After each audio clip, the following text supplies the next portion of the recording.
Olá, a paz do Senhor Jesus aos alunos aqui do nosso Núcleo Teológico IBAD.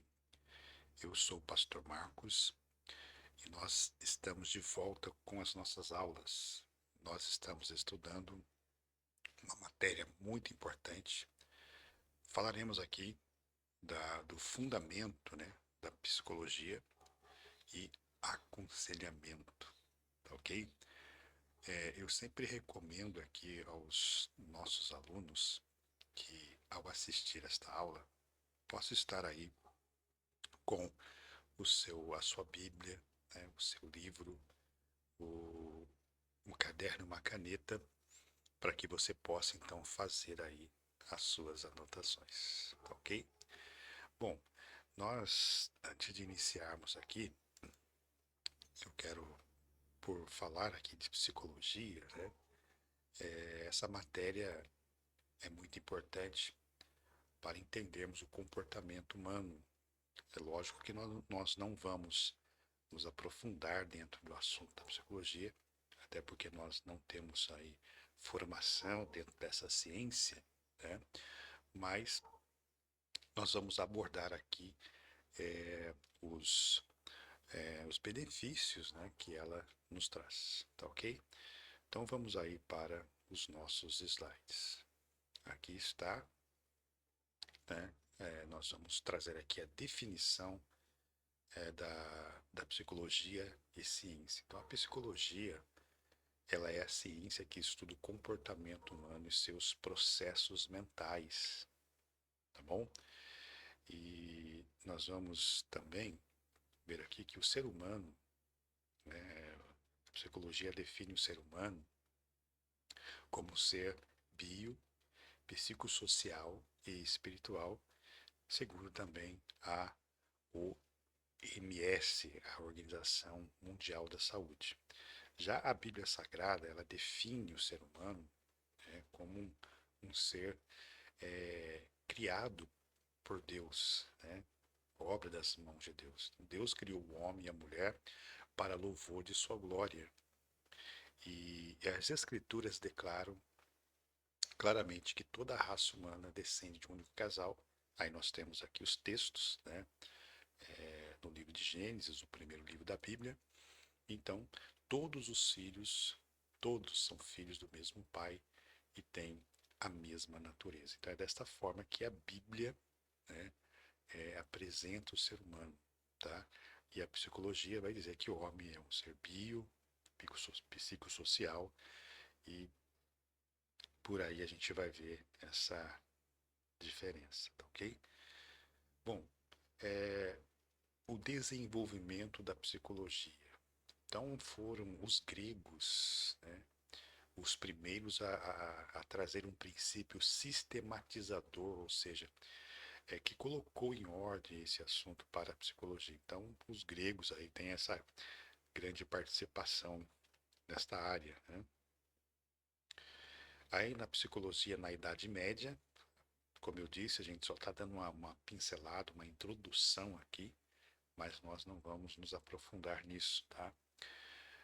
Aqui na Idade Média nós temos nesse período dois nomes que se destacam aqui, falaremos deles um pouco mais adiante, mas nós temos aqui Agostinho de Hipona, 354 a 430 a.C., e Tomás de Aquino, 1225 a 1274 depois de Cristo, ok?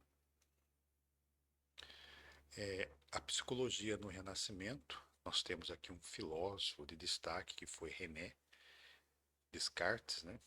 1596 a 1659 depois de Cristo, que propunha uma dualidade entre a mente e o corpo, prosseguindo aí a ciência psicológica. Então, na Idade Média, em que a psicologia foi separando da filosofia, adquiriu o status de ciência. Então, a psicologia moderna, ela nasce na Alemanha, tá? No final do século XIX, e por meio de muitos nomes importantes, né? Todavia, é nos Estados Unidos que ela vai se despontar através das primeiras abordagens ou escolas psicológicas que foram chamadas de funcionalismo, estruturalismo e associacionismo, ok? E também queremos dizer, né, que então entraremos aqui agora, em alguns comportamentos do ser humano que é muito importante nós aprendermos sobre isso aqui.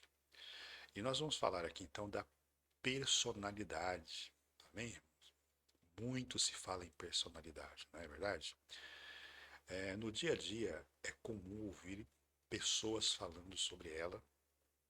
Há aqueles que chegam a afirmar que determinadas pessoas não têm personalidade. Será mesmo? Será que as pessoas não têm personalidade? Há diferentes tipos de variedades. Como é que ela se forma? Quais são os fatores que influenciam o seu desenvolvimento? A personalidade muda, né? Essas e outras questões serão abordadas ao longo deste capítulo, porque é comum nós ouvir pessoas falando, né, que a personalidade não muda, o que muda é o caráter, outros vão dizer não, que o caráter muda, o que não muda é a personalidade. Então a gente vai ter, né, dentro desta aula aqui, uma noção básica, né, de como é a personalidade dentro do ser humano. Vamos lá? Então, o que é personalidade? Definir personalidade não é algo tão simples, há muitas definições para ela, e sobre a personalidade também discursam a teologia, a filosofia, a sociologia e o direito. Então nós temos aqui quatro, né?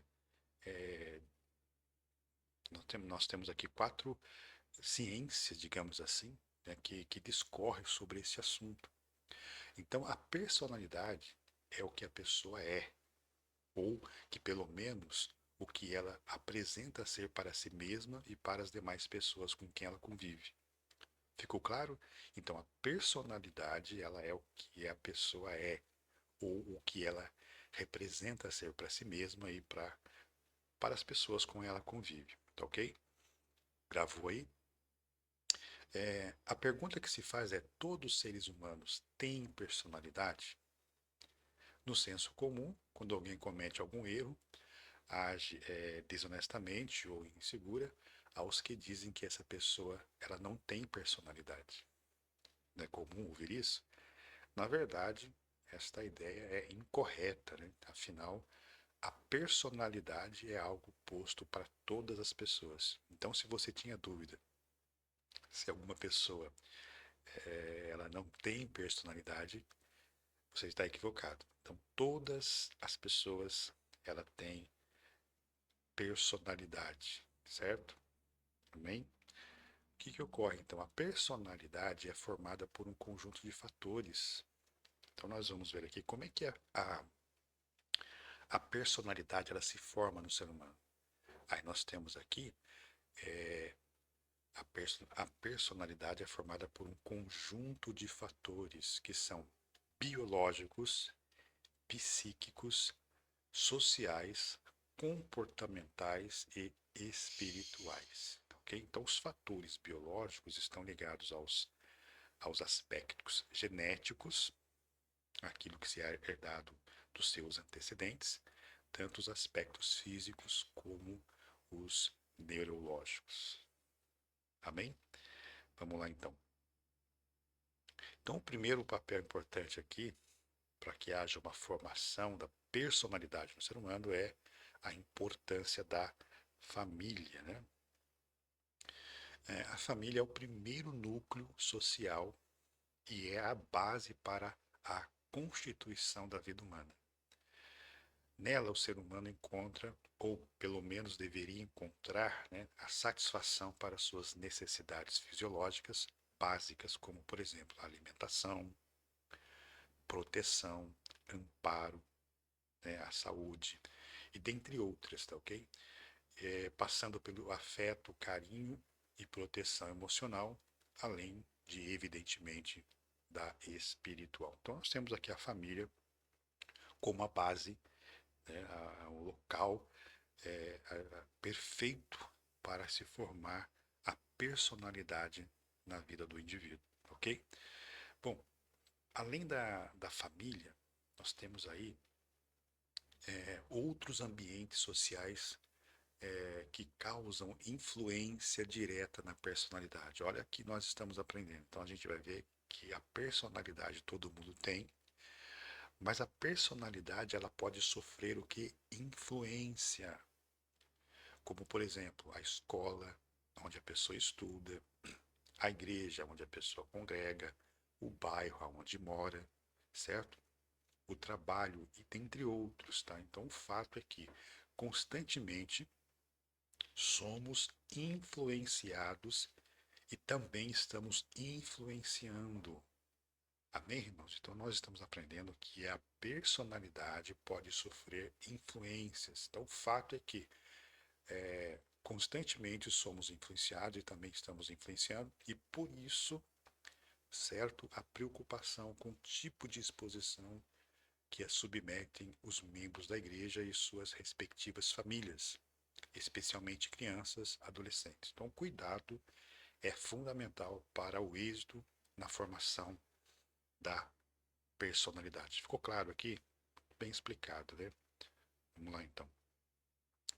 Aí nós temos aqui a evolução da personalidade, aos alunos aí que tem o material didático, né, que tem muitas informações, né, tem muitos recursos a ser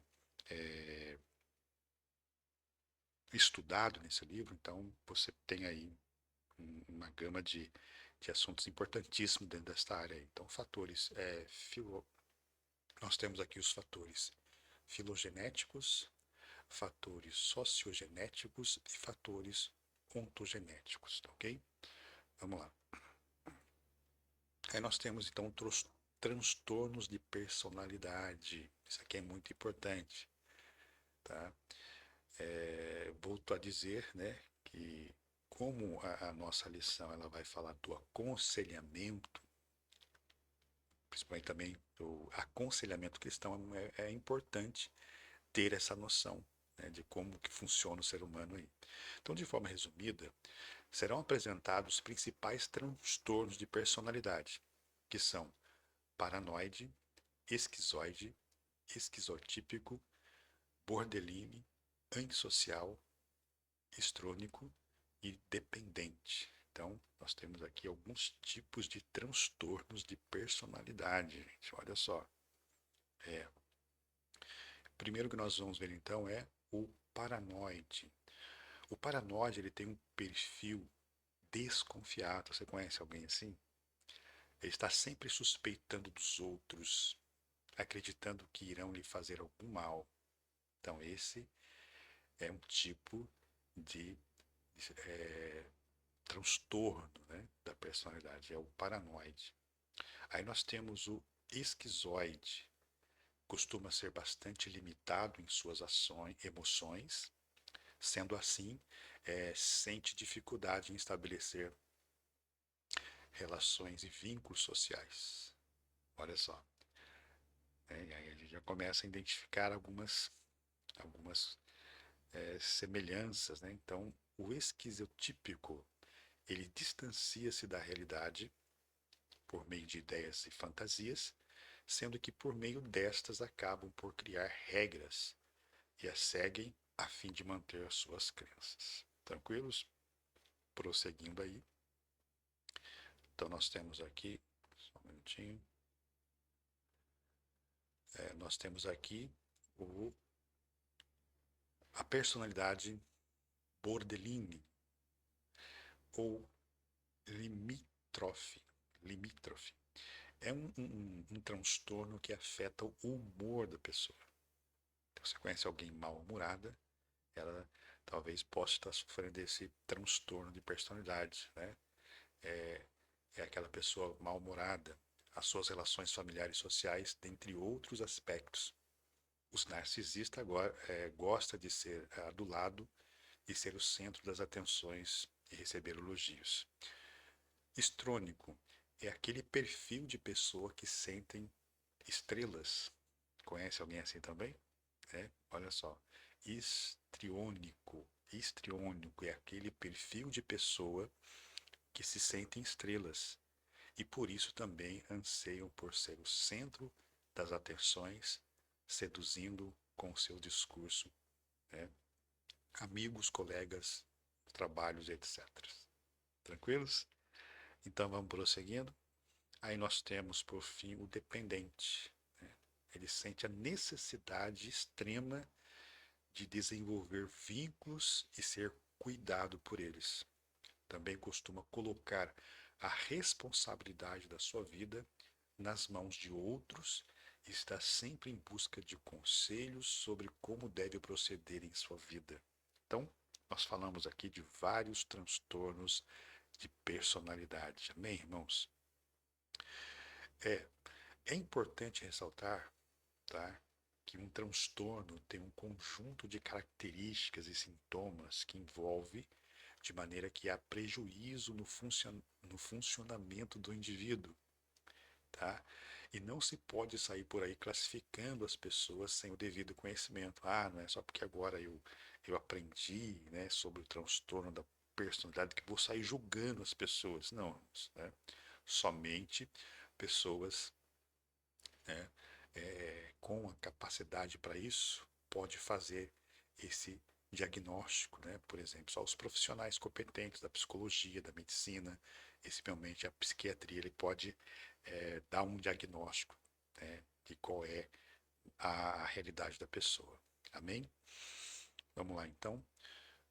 Fundamentos bíblicos do aconselhamento. Vamos lá, irmãos.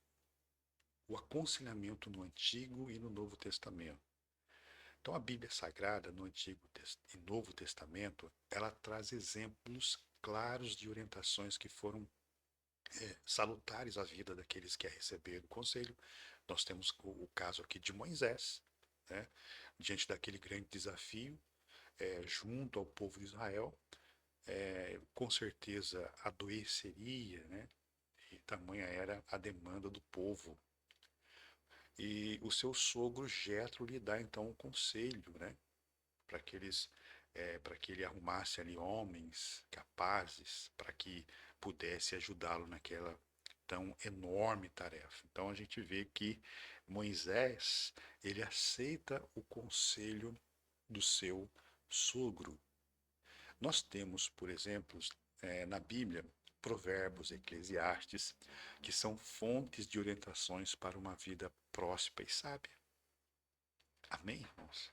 Então, leia Provérbios, né? Leia Eclesiastes, leia a palavra de Deus, que ela tem conselhos práticos para uma vida sábia. Tá ok? Bom, no Novo Testamento, o maior modelo de cuidado para com o próximo, evidentemente, é o Senhor Jesus Cristo. Tá? Ele era especialista na dor humana. Dispensa comentários, né? Ao falar do nosso Mestre, o Senhor Jesus Cristo. E foram tantos os casos que, conforme João alerta, faltariam livros para que se registrassem os feitos do Senhor Jesus. Amém, irmãos? Prosseguindo aí, nós temos o relato de Atos dos Apóstolos, né, que aponta para uma igreja pujante, em franco crescimento e por meio da atuação do Espírito Santo, coisas extraordinárias aconteciam no seio da igreja, na vida daqueles que se rendiam a Cristo. Então, nós falamos aqui, chamamos de igreja primitiva, né? Um momento em que as pessoas se acolhiam umas às outras, né?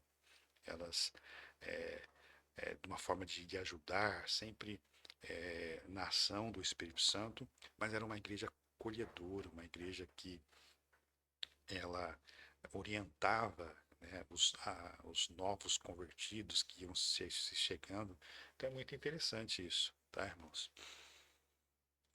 Aí nós temos, por exemplo, a doação, a entrega, a comunhão e o desejo de viver para Cristo eram marcas da vida transformada que somente o Espírito Santo poderia promover no, no petrificar do coração humano. Então, certamente a igreja, ela tem a função terapêutica. Olha só que interessante, amém, irmãos? A igreja, ela tem a função terapêutica. Afinal, quando abre os braços para receber o novo crente, propicia a abertura da alma para que seja curada as suas feridas. Então, a gente tem, vendo aqui, que a igreja, ela tem um papel muito importante na sociedade, irmãos. Amém?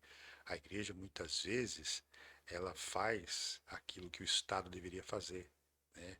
De dar amparo, de dar acolhimento. E muitas vezes a igreja cumpre muito bem esse papel.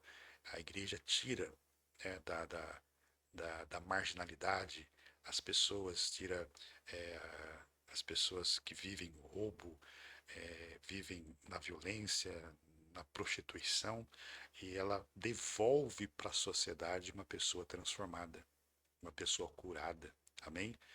Diferentemente do sistema prisional, né? Que às vezes dizem que tem a função de recuperar a pessoa e acaba piorando devido aí, né, a excesso de lotação, enfim, convivência ali dentro, mas a igreja, ela tem condições de devolver para a sociedade uma pessoa que outrora era uma pessoa que causava um mal para a sociedade. Então veja bem, irmãos, que grande papel, né, influenciador tem a igreja do nosso Senhor Jesus Cristo quando ela cumpre o ID do Senhor Jesus, pregar o evangelho a toda criatura. Amém? Glória a Deus por isso. Bom, o aconselhamento na história. Nós temos aí então, né, João Crisóstomos, né, ele viveu no ano de 347 a 407 depois de Cristo, e ele se propôs a ajudar as esposas que tinham perdido seus maridos em guerras, em perseguições. Olha que interessante, né?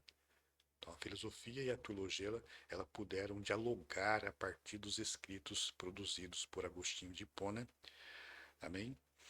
Também nós temos aqui, há de se ressaltar, né, as contribuições de Tomás de Aquino, né, bem como os reformadores, de maneira geral, Martim Lutero, Calvino, né, que trazendo as escrituras para o centro da vida cristã, algo que fora perdido nos transcorrer dos séculos, orientavam os obreiros que atuassem ativamente no cuidado com as pessoas, com as ovelhas do rebanho de Cristo, né? Então isso é muito importante.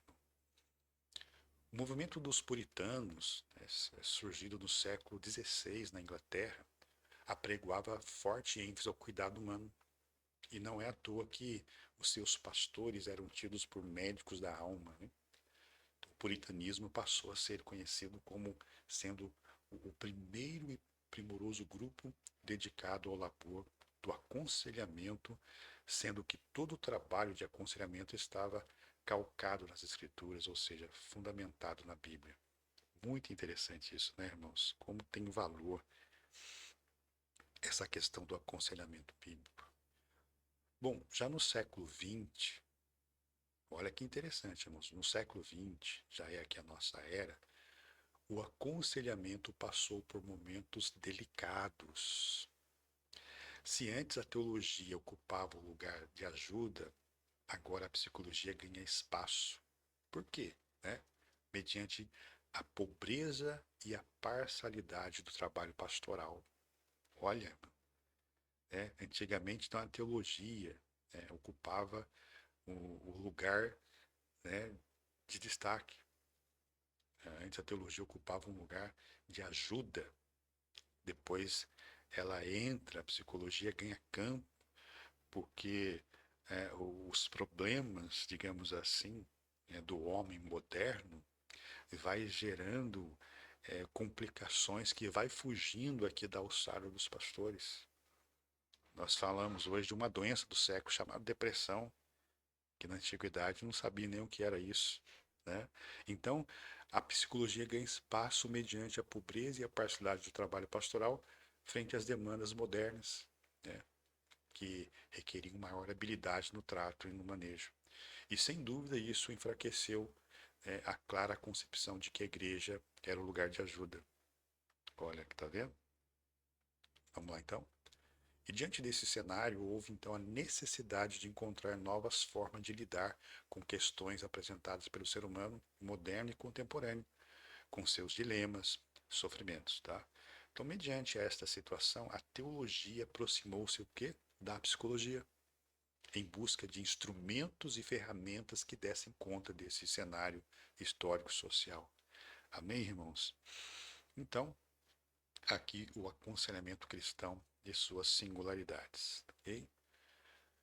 O termo grego neutesia, o verbo neutetio, está ligado a vários termos, como por exemplo, olha só, instruir, encorajar, avisar, acalmar, amansar, divertir, admoestar, exortar, corrigir. Todas estas resumem em uma só, aconselhar. Então, quando nós falamos sobre aconselhamento, amém? Todas essas palavras aqui estão inclusas. Instruir, encorajar, avisar, amar, enfim. Tá ok? E percebe-se, portanto, a amplitude e a profundidade que revela o processo do aconselhamento. Amém?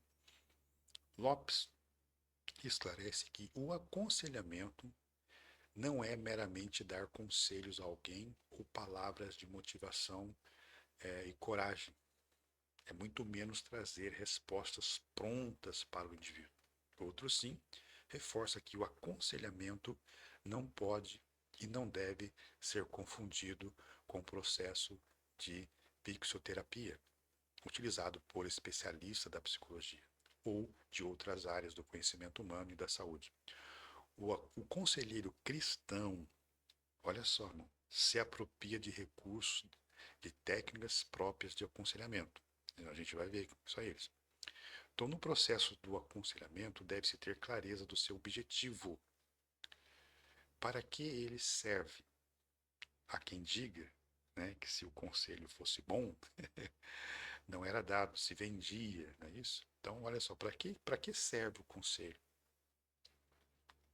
Aliás, a eficácia nisso, a quem se destina? Então, Collins explica que isso, afirmando que o aconselhamento precisa orientar, olha só, oferecer estímulo para homens e mulheres que estão atravessando seus desafios pessoais e que pode ser uma perda, algo que tenha causado frustração ou, quem sabe, uma decisão que precisa ser tomada e que tem um cunho difícil. Aí entra então o aconselhamento. Collins então demonstrou que, embora os cristãos conselheiros façam uso de recursos e técnicas utilizadas também por não cristãos, há fatores que o tornam o aconselhamento cristão e o próprio processo de aconselhamento singulares. Essa singularidade resiste em 4 fatores que nós vamos observar aí, que é a hipótese singulares, objetivos singulares, métodos singulares e características singulares do conselheiro. Vamos lá então? Hipóteses singulares. Com toda certeza, o conselheiro tem a visão, certo? E opinião sobre o assunto que está sendo apresentado pelo aconselhado. Não há neutralidade ou inserção absolutas. Há vantagem sobre o conselheiro cristão frente aos incrédulos. Olha que interessante, irmãos. Vou ler de novo. Tem uma vantagem sobre o conselheiro cristão frente aos incrédulos. Por quê? Haja vista que os conselheiros cristãos, ainda que possam ter posicionamento teológico diferente sobre determinados aspectos, eles são defensores de princípios ligados à natureza de Deus, ao pecado, ao perdão e à Bíblia Sagrada, dentre outros. Muito interessante isso aqui, irmãos. Então, o conselheiro cristão, né, objetivos singulares, o conselheiro cristão vai mais longe. Olha só, ele procura estimular o crescimento espiritual do aconselhando e encorajar a confissão de pecados para recebimento do perdão divino, tá? Além disso, ajuda a moldar padrões atitudes, valores e estilo de vida cristãos, certo? Apresenta a mensagem do Evangelho, encoraja o aconselhando a entregar a sua vida a Jesus Cristo, estimula-o a desenvolver valores, perdões, padrões de conduta baseados nos escritos da Bíblia, em vez de viver de acordo com as regras relativistas do humanismo. Que interessante, né, irmãos? Que papel importante tem o cristão na área do aconselhamento. E foi o que eu disse aqui no início, né, do papel da igreja, que ela tem um papel importante na sociedade, né? Bom, métodos singulares. Então, as técnicas utilizadas pelos profissionais são úteis e válidas. A gente não está descartando aqui, né, o trabalho profissional do psicólogo de maneira alguma. Amém, irmãos? A gente tem que entender isso aí. Então, as técnicas utilizadas pelos profissionais são úteis e válidas, sendo utilizadas por conselheiros cristãos ou não cristãos, tá? Então, a singularidade está no fato de que o conselheiro cristão lança mão do poderoso recurso que da oração. Olha só. Então, antes de aconselhar alguém, né, o conselheiro aqui, ele sempre estará orando ao Senhor. Ele sempre vai estar colocando essa situação nas mãos de Deus, né? Maestria na palavra de Deus, né? Então ele vai para a oração, ele vai buscar uma orientação na palavra de Deus, agindo com ferramentas de confronto, né? Então, muitas vezes o aconselhando aqui vai ser confrontado, mas não só sendo confrontado, mas também vai receber o consolo e a motivação para o enfrentamento da realidade da vida. Nós estamos aprendendo na escola bíblica dominical sobre a pregação, né? A gente vai ver que a pregação de Pedro houve aquele confronto. Pedro confrontou aquela multidão falando sobre os seus erros, sobre os seus pecados, mas logo veio o refrigério, veio o alívio da palavra de Deus. Amém? Então, o evangelho que não confronta, né, irmãos? Para motivar a pessoa a mudar de vida, é um evangelho que nós chamamos de mamão com açúcar. Amém? Então, está aí esta grande realidade. Prosseguindo aí. Então, nós temos aí essa fonte rica, né? A Bíblia Sagrada, Jesus Cristo e o Espírito Santo. Amém, irmãos? Então, aqui nós chegamos, né, ao final desta aula, tá ok? Na semana que vem nós estaremos aqui com mais uma lição, tá? E ao final de 4 aulas, então, já vou liberar para vocês a prova. Amém? Fiquem com Deus. Espero que vocês tenham gostado desse estudo. Então, até a semana que vem.